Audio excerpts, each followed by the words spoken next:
Namaskar and welcome to Diplomatic Dispatch, the show that brings you expert analysis of all that is happening on India's diplomatic front. I am your host, Vikas Swarup. In this week's episode, we will discuss the political, economic, and strategic significance of the recent visit to India by German Chancellor Olaf Scholz.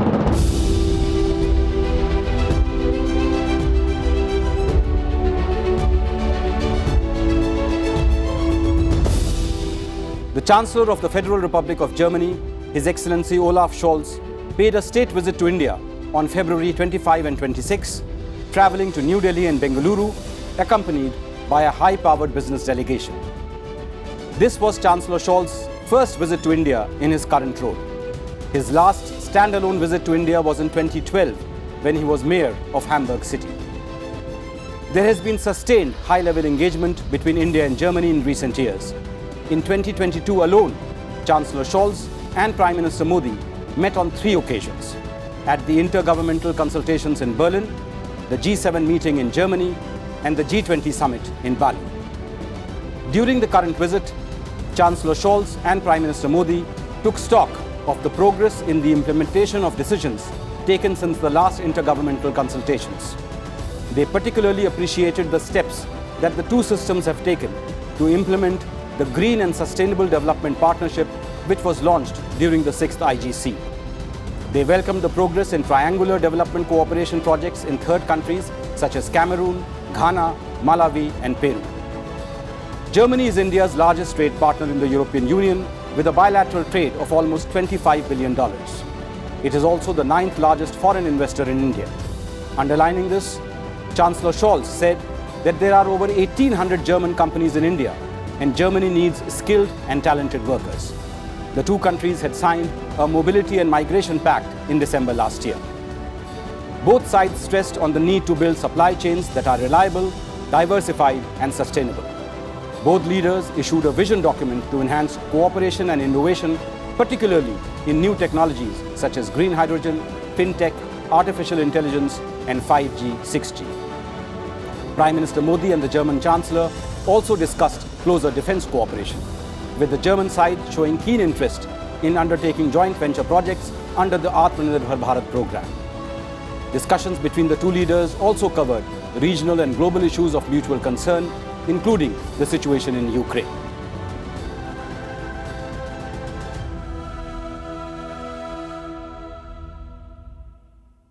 To analyze Chancellor Scholz's visit and its outcomes in greater detail, I have with me 2 eminent experts.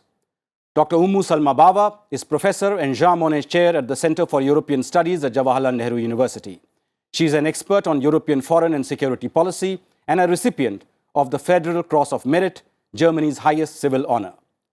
Dr. Garima Mohan is based in Berlin and is a senior fellow in the Asia program at the German Marshall Fund.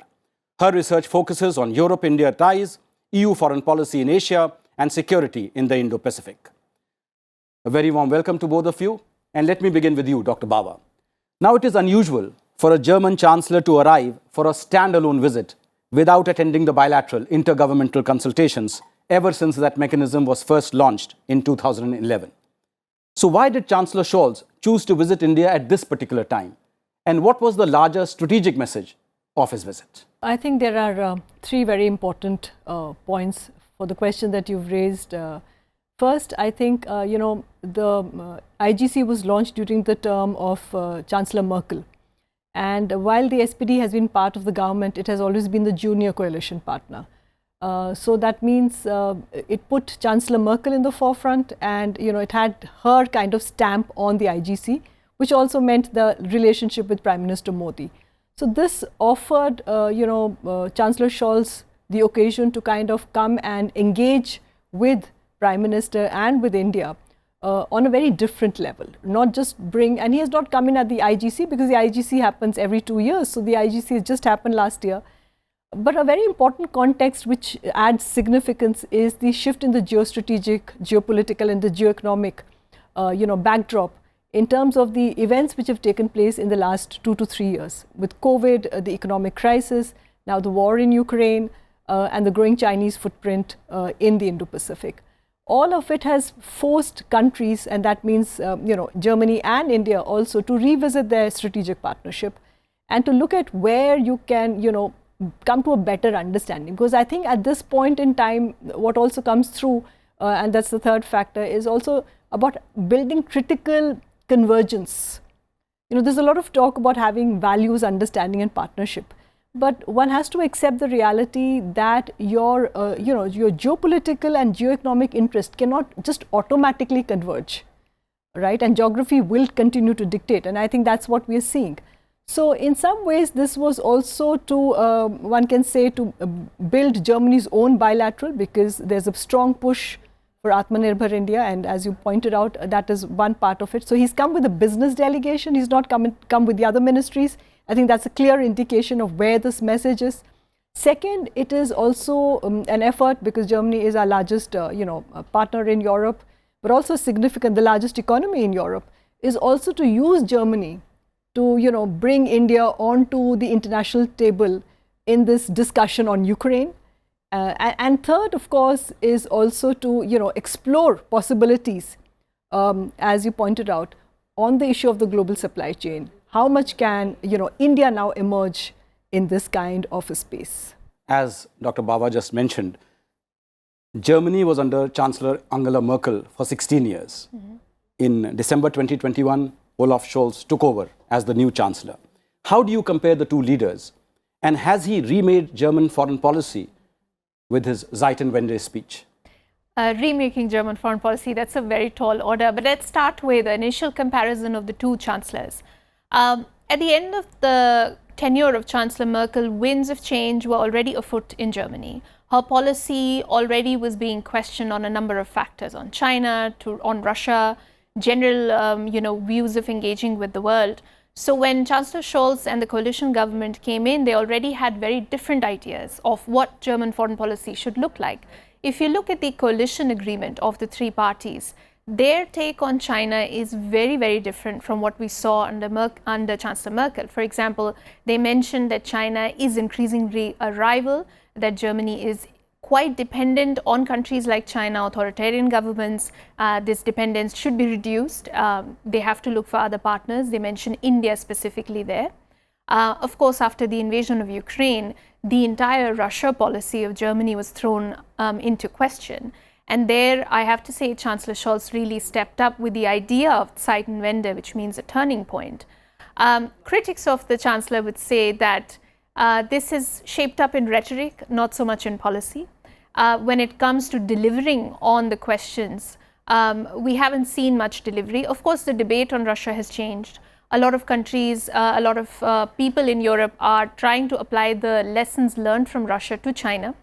But Chancellor Scholz, for example, did drag his feet when it came to the delivery of Leopard tanks, on the question of increasing defense spending.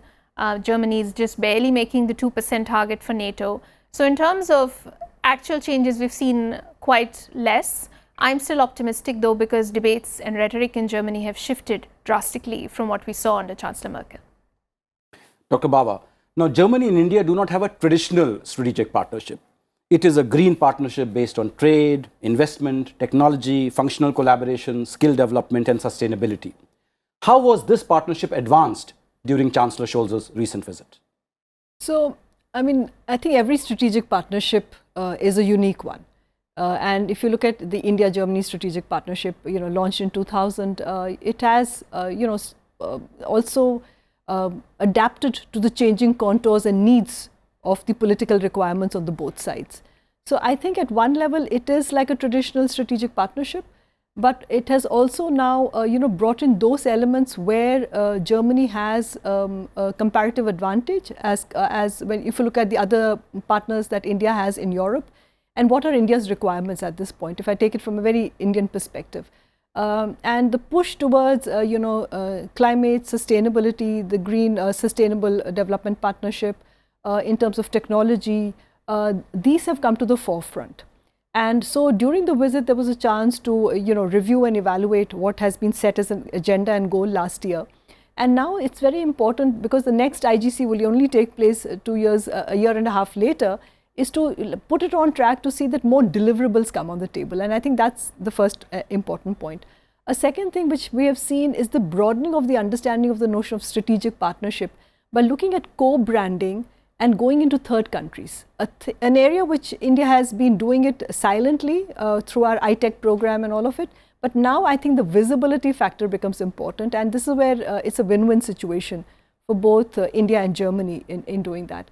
A third issue which I would consider that strategic, if you're looking at urban development, growth, transport corridors, these are India's requirements, the urgency if we want to make that huge leap. I mean, as the 5th largest economy, we are partnering with among another of the largest economies in the world, in the top 5. So that can only produce a win set if we clearly identify which sectors we want to see this growth to transform. So I think that is where you see Germany investing heavily into the the infrastructure, clean energy, and the hydrogen project, which I think is a net win.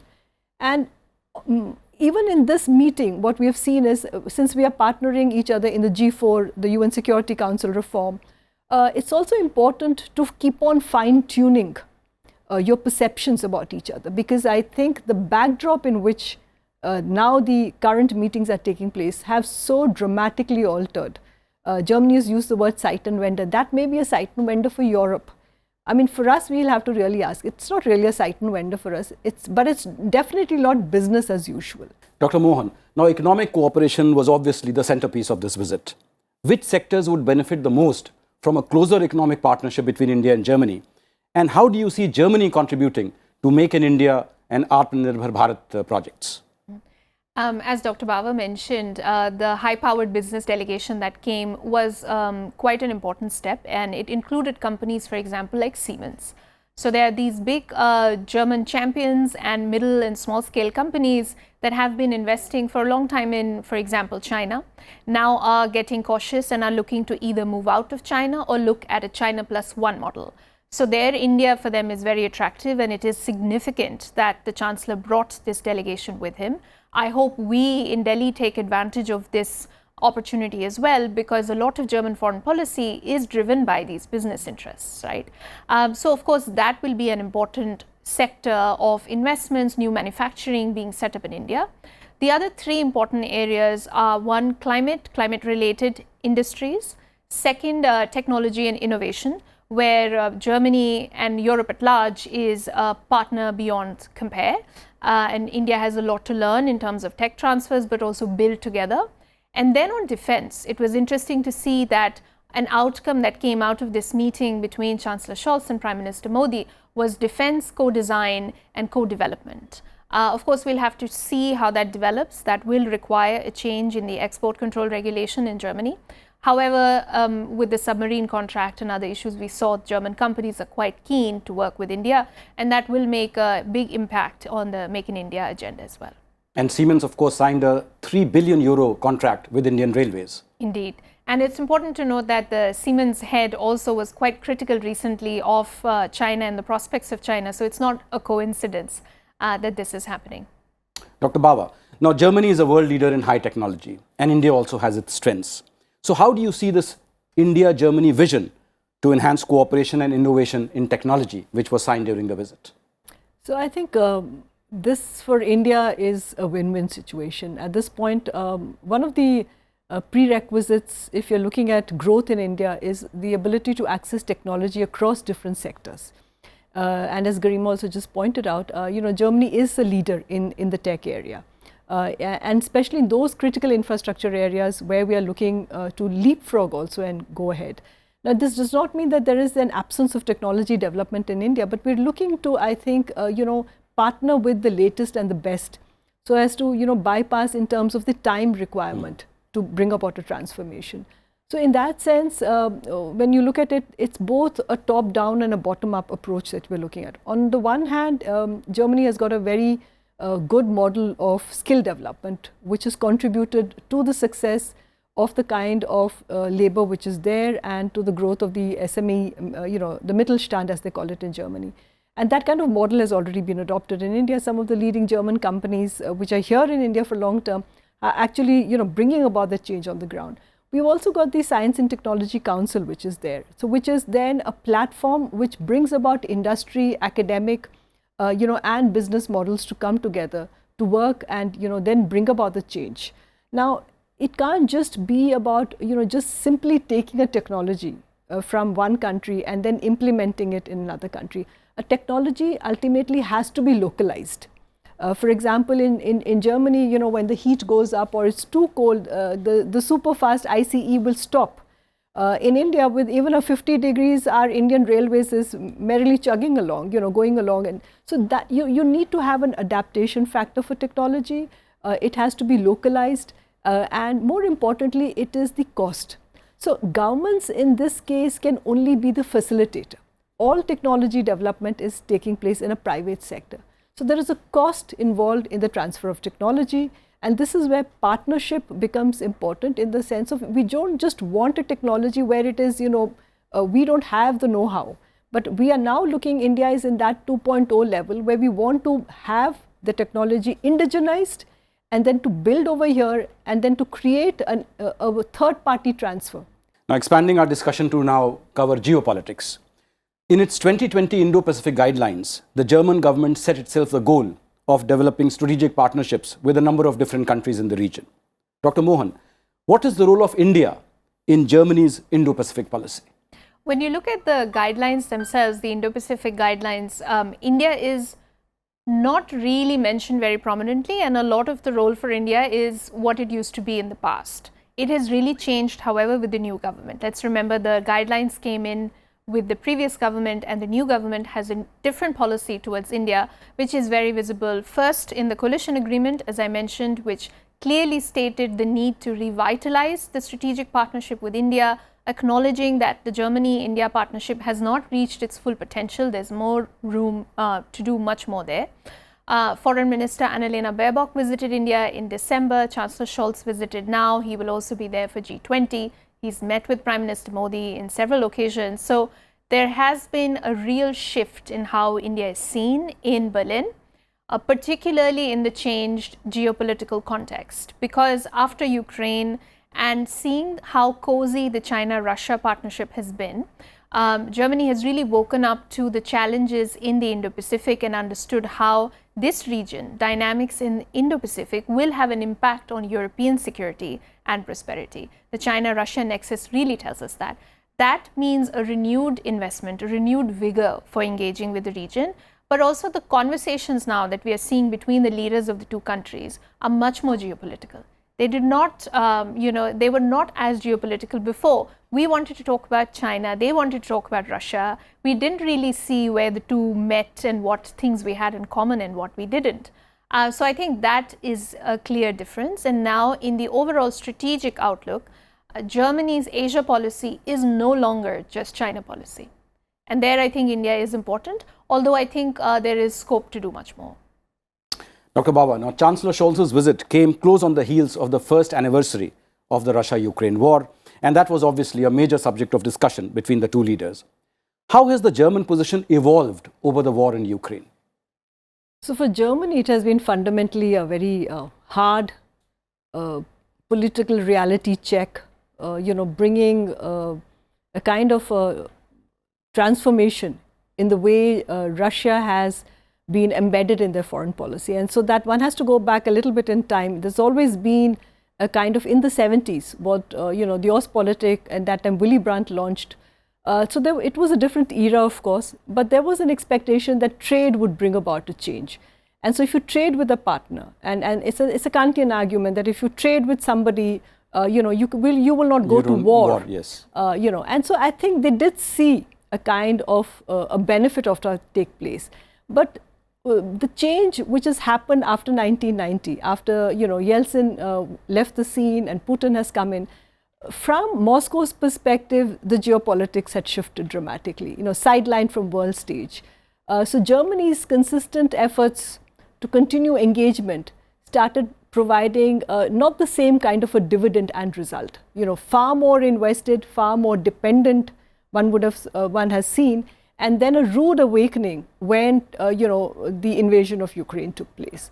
And this has put a fundamental spotlight on where Germany stands with its foreign policy. It was always been called that it is very keen to do what is called as checkbook diplomacy. Like, you do the dirty work, but we can finance it. We don't want to be there. No troops on the ground. We are not kind of visible, right? Nobody can finger point. And I think that is a residual impact of what happened in World War II.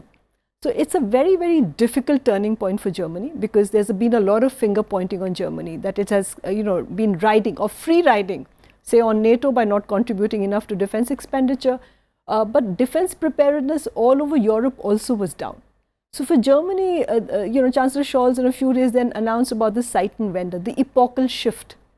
But between this, putting out of a statement, a policy articulation, and the shift on the ground is going to be, you will have to expect lag times. And this is true for every country. Even if America has promised the tanks and all of the European countries have promised all kinds of things, the implementation of that is, time sensitive, and that is where it is. So it's also about, remember, taking the people along. In a democracy, it's not easy to just say there's a next election and there will be immediate repercussions. There was, as we spoke, there was a peace march in Berlin, and the report in the German news was that, we don't know if South Asia remembers Gandhi, but here we are remembering Gandhi. So, while the tanks are being promised, there is also the anxiety which is coming. Is Germany going back to being militarized? Is it going back to its past? What's the future for Germany? So it's a very hard choice, not easy, but it's also about the strategic requirement of working in tandem with other partners that has put a focus on German foreign policy. Dr. Mohan, now you mentioned that the SPD had called out China, but at the same time, Chancellor Scholz was the first G7 leader to visit China since the pandemic, and also the first European leader to be in China since the recoronation of Xi Jinping as the General Secretary of the Communist Party of China. So how would you describe his overall outlook on China?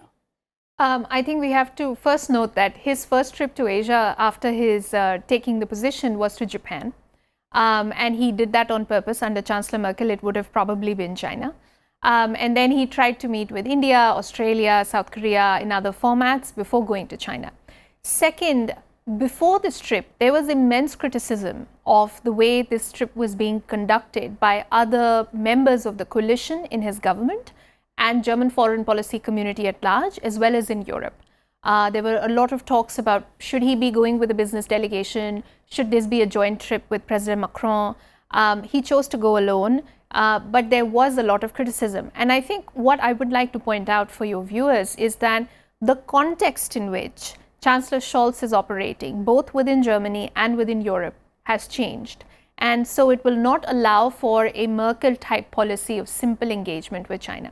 I think his views on China are somewhere in between Chancellor Merkel, I would say, and Minister Baerbock of the Green Party, who's very, very critical, very sharp in her assessment of China.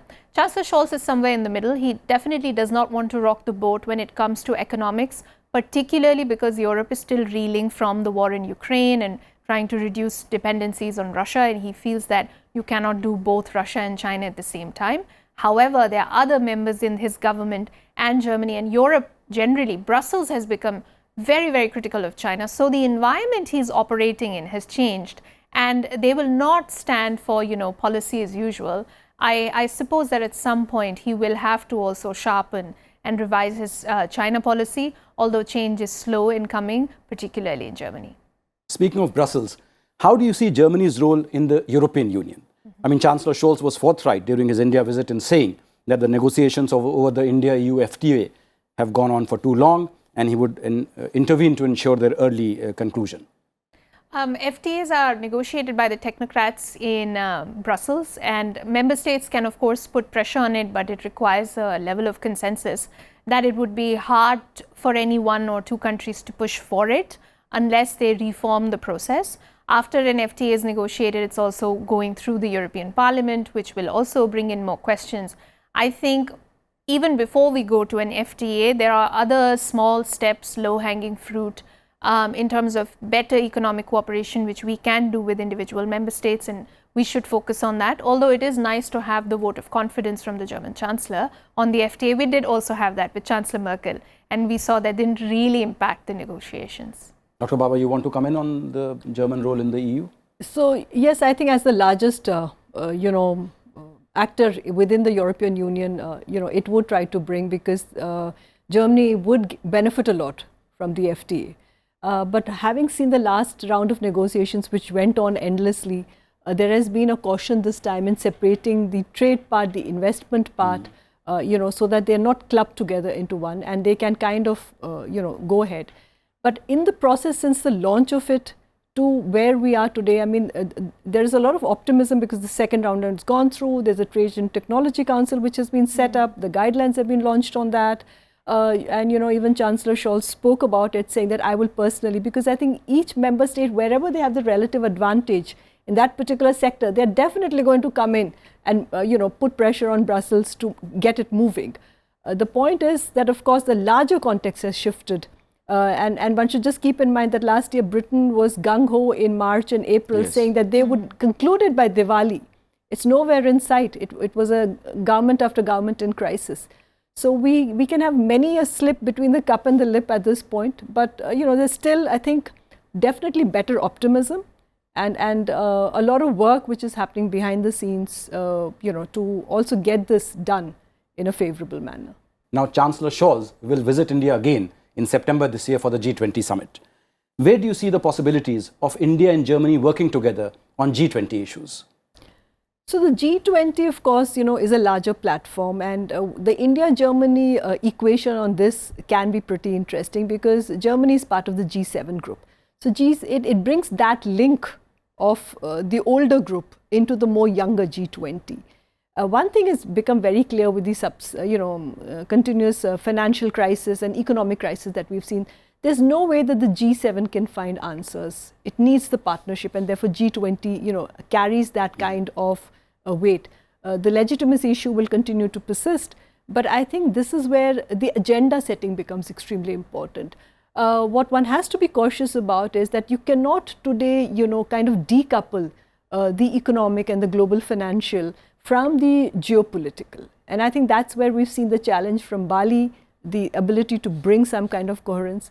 I think if there is a lot more focus on the technical aspects rather than the political dimensions of it, I think that is where I think India and Germany can kind of offer some kind of advantage, not only in the G20 platform, but partner it in the way as India said, okay, we're looking for the global south. And definitely in the post-pandemic period, the impact on economy has meant that a lot of global governance issues and our ability to reach the targets on the SDGs will depend a lot on how favorable finance, investment, technology access is going to come through, and the fact that today the digital component of economy is becoming extremely important. If you're looking at true transition in Africa, I think this is where German-Indian partnership within the G20, along with the others, can then facilitate in a little bit more futuristic, rather than just another one summit taking place and transferring. And also a second important point I conclude on this is that from this point onwards, from India's taking over of the summit, it now moves basically into the global south. In the next 3 years, we are going to get into the IPSA format. So that's also very fascinating. On that note, we must bring this discussion to a close. Thank you very much, Dr. Bava and Dr. Mohan, for sharing your insights with our viewers. The India-Germany strategic partnership is underpinned by shared values, trust and mutual understanding. The visit of Chancellor Scholz has helped to further strengthen economic and technological cooperation, enhance security and defense ties, and consolidate this important relationship. That's all I have for you in this edition of Diplomatic Dispatch. Till we meet again next week, take care and goodbye.